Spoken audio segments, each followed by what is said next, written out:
Before I tell you this story, I need you to stop whatever you are doing right now.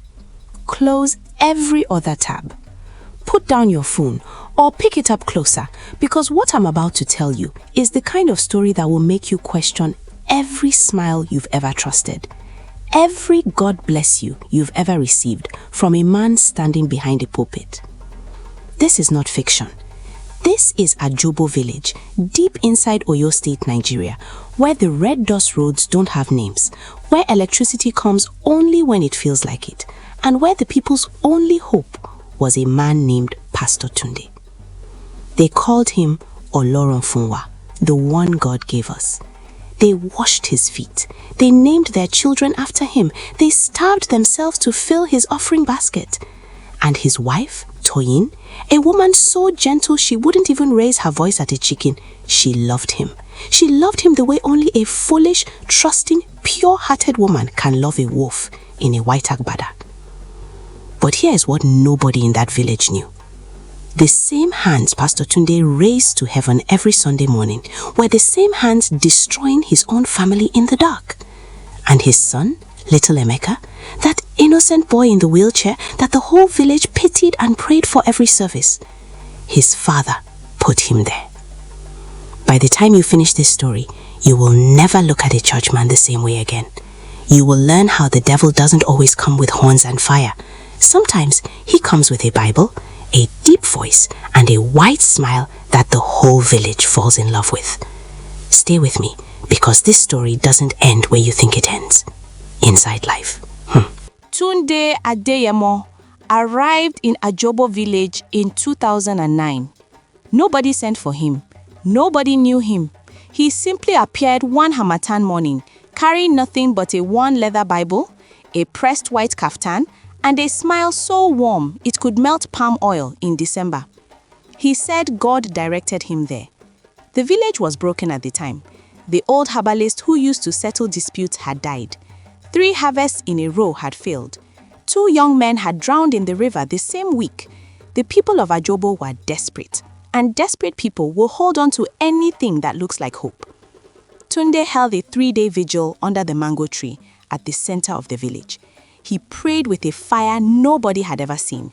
He spoke in tongues that made old women weep. He laid hands on Mama Bisi's arthritic knee, and she stood up and walked. And whether it was a miracle or adrenaline, nobody cared.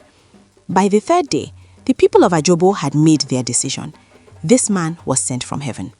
Within 1 year, he had built the Mountain of Salvation Church, a modest building with zinc roofing and wooden benches that could hold 200 people. Within 2 years, every bench was full. Within 3 years, he had a boys' quarters, a personal car, a generator, and authority over the entire village that no king, no politician, no chief had ever held. If there was a land dispute, they came to Pastor Tunde. If a woman wanted to know whether to accept a marriage proposal, she came to Pastor Tunde. If a farmer's crops were struggling, Pastor Tunde would pray over the seeds. He had become God's earthly representative in Ajobo, and he knew exactly how to keep it that way. He was strategic in his kindness. He would give yam tubers to widows, always when other people were watching. He would visit the sick, always with someone to carry his Bible behind him. He would fast publicly, making sure the dark circles under his eyes were visible enough for people to notice his sacrifice. Every act of goodness was a performance, and the audience was always full. Toyin Salami was not from Ajobo. She was from Ibadan, a school teacher, soft-spoken, with thick glasses that sat low on her nose and hands that always smelled like chalk. She came to Ajobo to visit her aunt during the long holidays in 2011, and the first Sunday she attended the Mountain of Salvation Church, Pastor Tunde saw her. He always said God told him to marry her. What he never said was what he actually saw: a woman from the city, educated, someone whose presence would upgrade his image, a woman clean enough to be placed on the altar of his reputation. He pursued her the way a hunter pursues prey, patiently, silently, perfectly. He was charming. He was spiritually intoxicating. He quoted scriptures that felt like love letters. He looked at her across the church with eyes that said, "You are the only person in this room." He told her she was his missing rib. He told her God had shown him her face in a dream 3 years before they met. And Toyin, brilliant, careful Toyin, fell completely. Her family in Ibadan had warnings. Her mother said something about his eyes, that they smiled but the rest of his face didn't follow. Her uncle said a man of God with no traceable history should not be trusted. But Toyin was in love, and love, at its most powerful, is the most sophisticated blindfold ever invented. They married in 2012. The whole village celebrated for 3 days, and for exactly 6 months, Toyin thought she had married a saint. Then the mask began to slip. It started small, the way these things always do. He would correct her sharply in private, then laugh it off. He would make decisions about her life without consulting her, then quote Bible verses about submission when she raised an eyebrow. He would invite people to their home without telling her, then embarrass her in front of guests when she wasn't prepared. Then one night, after she respectfully disagreed with him about a financial decision, he grabbed her wrist so hard she couldn't wear her watch for a week. He prayed over the bruise the next morning. He wept. He asked God to forgive him. He made her breakfast. She forgave him. It would not be the last time. In 2013, Toyin gave birth to a boy. They named him Emeka, great deeds done by God. Emeka was beautiful, round-cheeked, loud-laughing, with his mother's eyes and a spirit so bright that even strangers who passed their compound would stop to look at him. Toyin poured every ounce of herself into that child. Every hope she was slowly losing in her marriage, she transferred into him. Emeka was her reason, and Tunde knew it. Here is the thing about a man like Pastor Tunde. He didn't destroy things with a hammer. He destroyed them the way termites do. Slowly, quietly, from the inside, until the structure collapses on its own, and nobody can trace the damage back to him. He began to resent Emeka, not because of anything the child did, but because of what the child represented. Toyin's joy that he hadn't given her. Toyin's love that wasn't entirely directed at him. Toyin's reason to stay strong when he wanted her broken. A broken woman is an obedient woman. That was his philosophy. Emeka was 2 years old when it started. The tonic. Tunde had a contact, a man nobody in the village knew about. An old acquaintance from his life before Ajobo, the life he had carefully buried. This man supplied him with a compound, a slow-acting neurological suppressant. Not enough to kill, just enough to damage, gradually, convincingly, in a way that would look like illness. He mixed it into Emeka's pap. Just a little, just enough. By Emeka's third birthday, the boy was stumbling. By 3.5, his left leg had begun to drag. By 4, the doctors in Ibadan, they took him 3 times, Toyin practically begging on her knees, said it appeared to be a progressive neurological condition, possibly genetic, possibly something that had been developing since birth. Nobody suspected the father. Why would they? The father was Pastor Tunde, the man of God, the one who wept openly in church, who organized village-wide fasting and prayer for his son's healing, who carried Emeka on his shoulders through the church aisle while the congregation laid hands and wailed to heaven. The village loved him more for it. See how he suffers, but still serves God. Toyin was devastated. She quit her teaching job to care for Emeka full-time. She became isolated, dependent, worn down by grief and a husband who knew exactly when to be tender and when to tighten the leash. She prayed. She fasted. She blamed herself. Maybe she had done something wrong during pregnancy. Maybe God was punishing her for something. Tunde quietly encouraged this self-blame. Set your heart, Toyin. Ask God what sin opened this door. He had turned her grief into a weapon against her, and little Emeka, by age 5, was in a wheelchair, bright-eyed, still laughing sometimes, but unable to walk. The whole village prayed for him every Sunday. They contributed money for medical trips. They called him God's special child. His father smiled and said, God's grace is sufficient. Inside Lifeful. The truth has a way of growing in the dark. You can bury it. You can pour concrete over it, but it has roots. And roots, given enough time, will crack anything. The crack came in the form of a woman named Sister Ngozi. She had joined the Mountain of Salvation Church in 2016, transferred from a parish in Lagos. She was quiet, observant, a retired nurse who had spent 20 years watching bodies and learning to read what they weren't saying out loud. She noticed things about Emeke. The pattern of his decline didn't match the diagnosis. She had seen children with similar presentations during her nursing years, and something nagged at her. The symmetry of it, the way it had progressed, the timeline. She said nothing at first. She just watched. She also noticed Toyin.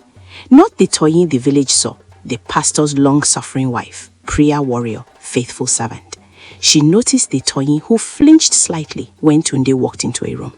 The Toyin who chose her words around her husband, the way someone chooses steps in a minefield. The Toyin whose eyes had the particular emptiness of a woman who has been surviving for so long she has forgotten what living feels like. One afternoon after a women's fellowship meeting, Sister Ngozi stayed back and sat beside Toyin in the empty church.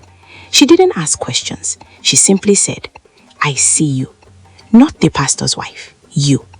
And I just want you to know that whatever is happening in that house, you are not imagining it." Toyin stared at her for a long moment, and then she did something she hadn't done in 4 years. She wept. Not the controlled, dignified weeping she did in church when the Holy Spirit was called upon. She wept from the stomach, the kind of crying that has been locked up so long it comes out violent, almost angry, shaking her whole body. She told Ngozi everything. The bruises, the psychological warfare, the way he controlled her access to money, the way he turned the church members into unwitting surveillance, everyone reporting to him who Toyin spoke to, how she seemed, where she went. The way he had made her feel over 5 years that she was the problem, that she was spiritually weak, that God was disappointed in her. And then, barely above a whisper, she told Ngozi something she had never told another human soul. There were 2 nights when Emeke was very small that I saw Tunde standing by his food. And when I came in, he startled. He laughed it off. I told myself I was imagining things. Ngozi's blood went cold. Life no balance. What followed was not fast. Real justice never is. Ngozi reached out quietly to a doctor she trusted in Ibadan, a toxicologist. She explained the situation carefully. He agreed to see Emeka privately, under the guise of a church welfare program sponsoring a medical checkup. The tests took 3 weeks. When the results came back, the doctor called Ngozi and was silent for 5 seconds before he spoke. This child has been poisoned, slowly, over a long period of time.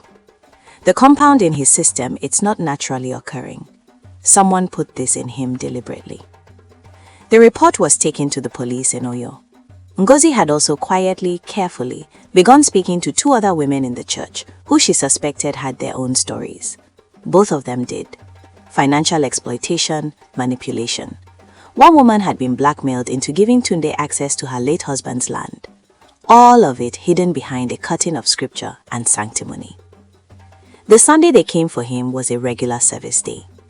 The church was full, 200 people, singing, swaying.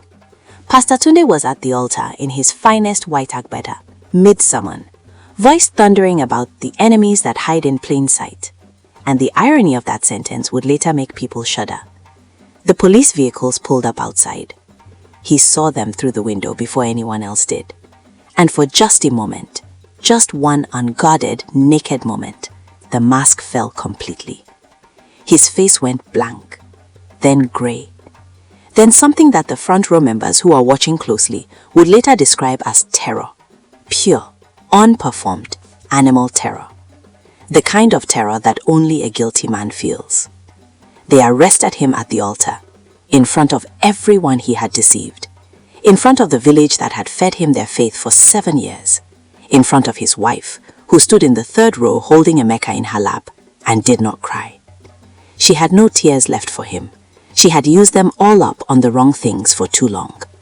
As they walked him out, Emeka, who the village had prayed over for years, who they believed God had struck down for a mysterious divine purpose, looked up at his mother and said something that would travel through Ajobo village for years to come. The 5-year-old boy looked at the door his father was being led through and said, "Mommy, is it over?" Toyin held him tighter and said, "Yes, my love, it's over. Inside life." Tunde was sentenced to 11 years. Emeke began treatment. The damage was not fully reversible, but with the poison removed from his system, he began to slowly regain some function. The doctor said with therapy, he might walk again one day. Toyin moved back to Ibadan. She returned to teaching. She raised her son in a small flat with a window that looked out onto a mango tree. She said she didn't hate Tunde anymore. She said hate was too heavy to carry, while also carrying a child. The village of Ajobo, the people who had worshipped this man, had to do the most difficult thing human beings are ever asked to do: admit they were wrong. Admit that their need for a savior had made them blind. Admit that they had, without knowing it, helped a predator maintain his cover by giving him their unquestioning devotion. And this is a life lesson I need you to carry with you long after this video ends. Holiness is not proved by performance. It is proved by consistency in private. A man who is kind only when the cameras are on is not a kind man. He is an actor. A man who builds you up in public and tears you down at home is not a man of God. He is a man of strategy. Before you follow anyone, in church, in love, in life, ask yourself, who are they when nobody is watching? Who are they to the people who live with them and have nothing to offer them? The devil has never looked like what we imagined. He doesn't come with a pitchfork. He comes with a pulpit, a practiced smile, and a name the whole village trusts.